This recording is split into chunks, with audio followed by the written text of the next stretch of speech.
देखिए, अगर हम बात करें तो अगर शुरुआती रुझान कहीं न कहीं नतीजों में तब्दील होते हैं या भारतीय जनता पार्टी को बढ़त मिलती है, तो इस बात से बिल्कुल इनकार नहीं किया जा सकता है कि भारतीय जनता पार्टी ने जो रणनीति इस बार अपनाई थी, चाहे वो झुग्गी बस्तियों में क्लस्टर लोगों के साथ जाकर बातचीत करना या फिर डोर दिल्ली में 40 वर्षों से रह रहा हूँ सर, और पुलिस की नौकरी करते हुए मुझे 22 साल हो गए सर।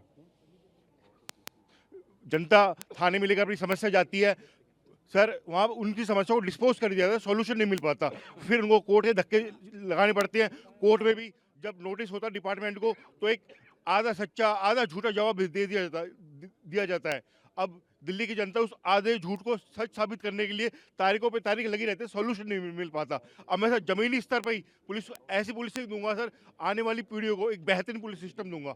इसका मैं प्रयास कर रहा हूँ सर। क्या कानूनी आपने सलाह ली, क्योंकि आप वर्दी में हैं तो जीतते हैं हारते हैं वो एक अलग, लेकिन कानूनी राय की चाहे आपको तो क्या आप सर लोकतंत्र की मजबूती के लिए ये अत्यंत आवश्यक हो गया है कि सरकारी विभाग से ईमानदार लोगों को निकाल कर हम आगे लाएं, उनको चुनाव लड़वाएं, और चुनाव परिणाम जो भी हो एक बार उनको प्रेरित किया जाए ईमानदार लोगों को। एक सर राजस्थान विधानसभा 2023 में सर चुनाव हुआ था, तो एक सरकारी डॉक्टर साहब चुनाव लड़े थे सर। उन्होंने हाईकोर्ट से परमिशन मांगी थी, हाईकोर्ट ने परमिशन दी उनको, सर आप चुनाव लड़िए, अगर आप जीत जाओगे तो विधानसभा जाओगे और हार गए तो ड्यूटी पर आ जाना। अब यही नियम सर मेरे पे भी लागू होता है। तो आपने क्या अपने वरिष्ठ अधिकारियों से भी इस बारे में बात किया है? हाँ जी, मैंने वरिष्ठ अधिकारियों को मैं 26 जनवरी तक मेरी ड्यूटी थी करते हुए पथ पर, उसके बाद मैंने चुनाव प्रचार करने के लिए एक परमिशन मांगी थी, जो अभी तक पेंडिंग है सर। अब चुनाव का टाइम निकला जा रहा था, तो मैं फिर चुनाव प्रचार में आ गया सर।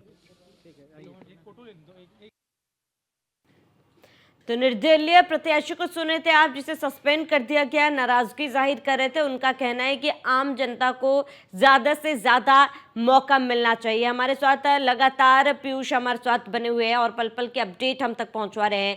आप पीयूष, लगातार बीजेपी बढ़त बनाती हुई नजर आ रही है, लगातार सीटों की संख्या बीजेपी की बढ़ रही है। आपको लग रहा है कि जो बहुमत का जादुई आंकड़ा है, बीजेपी आज पार कर पाएगी?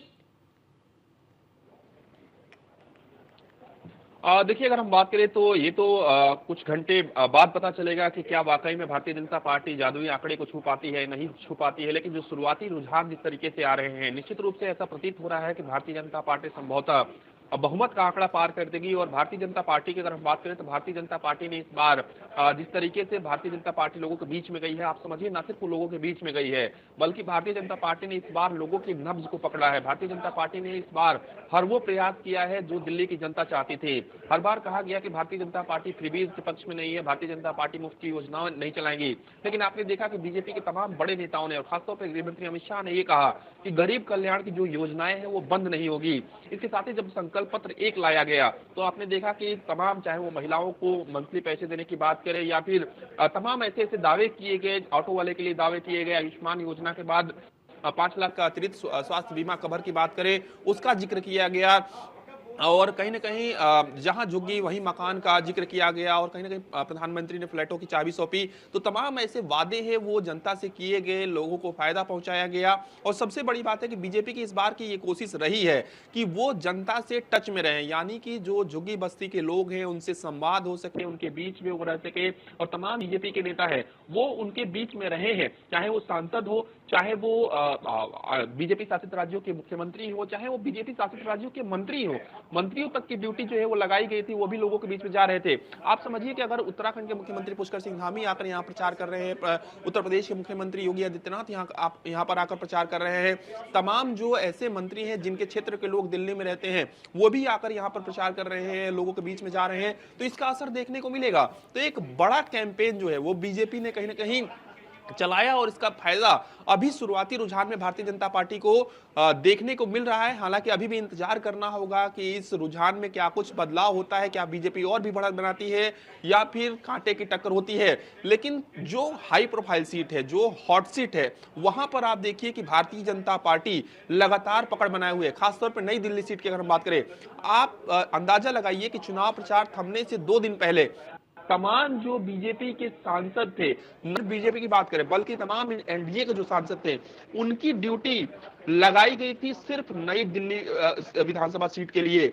तो इस तरीके से भारतीय जनता पार्टी ने रणनीति बनाई और उस रणनीति की जो वानगी है, यानी कि उसका जो असर है, वो यहाँ पर अब देखने को मिल रहा है। जिस तरीके से प्रवेश वर्मा लगातार नई दिल्ली सीट पर आगे चल रहे हैं, अरविंद केजरीवाल पीछे चल रहे हैं।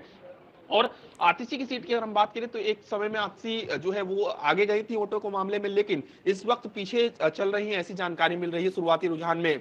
करावल नगर सीट की अगर हम बात करें तो वहां पर मौजूदा प्रत्याशी का टिकट काटा गया था, कपिल मिश्रा को टिकट दिया गया था और जो मौजूदा जो वहां के विधायक थे उनको दूसरी जगह से चुनाव लड़ाया गया था, लेकिन कपिल मिश्रा भी इस वक्त करावल नगर से आगे चल रहे हैं। इसके साथ ही अगर हम बात करें मोती नगर से लगातार हरीश खुराना जो कि बीजेपी के प्रत्याशी बनाए गए थे वो लगातार आगे चल रहे हैं।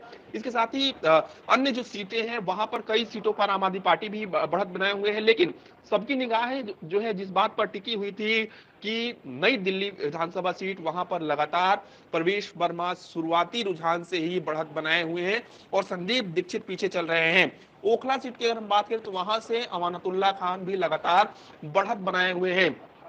अवध ओझा को आपने देखा कि अवध ओझा एक टीचिंग पेशे से आते थे, अवध ओझा को आम आदमी पार्टी ने टिकट दिया, अवध ओझा चुनाव प्रचार किए, लेकिन इस वक्त अवध ओझा भी पीछे चल रहे हैं। मनजिंदर सिंह सिरसा लगातार आगे चल रहे हैं। विजेंद्र गुप्ता जो कि रोहिणी से उन्हें कहीं ना कहीं प्रत्याशी बनाया गया था उत्तरी दिल्ली से, वहां से वो लगातार आगे चल रहे हैं। आम आदमी पार्टी में एक चेहरा है सत्येंद्र जैन का, सत्येंद्र जैन इस वक्त आगे चल रहे हैं।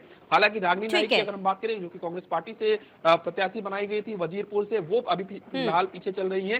तो एक तरीके से ये कह सकते हैं भारतीय जनता पार्टी ने बढ़त बनाई है, हालांकि ये बढ़त लगातार जारी रहती है। बिल्कुल आप बने रहे हमारे साथ, पल पल की अपडेट हम आपसे लगातार लेते रहेंगे। तो न्यूज़ 1 इंडिया की महा कवरेज लगातार जारी है। चुनावी नतीजे अब धीरे धीरे सामने आने लगे।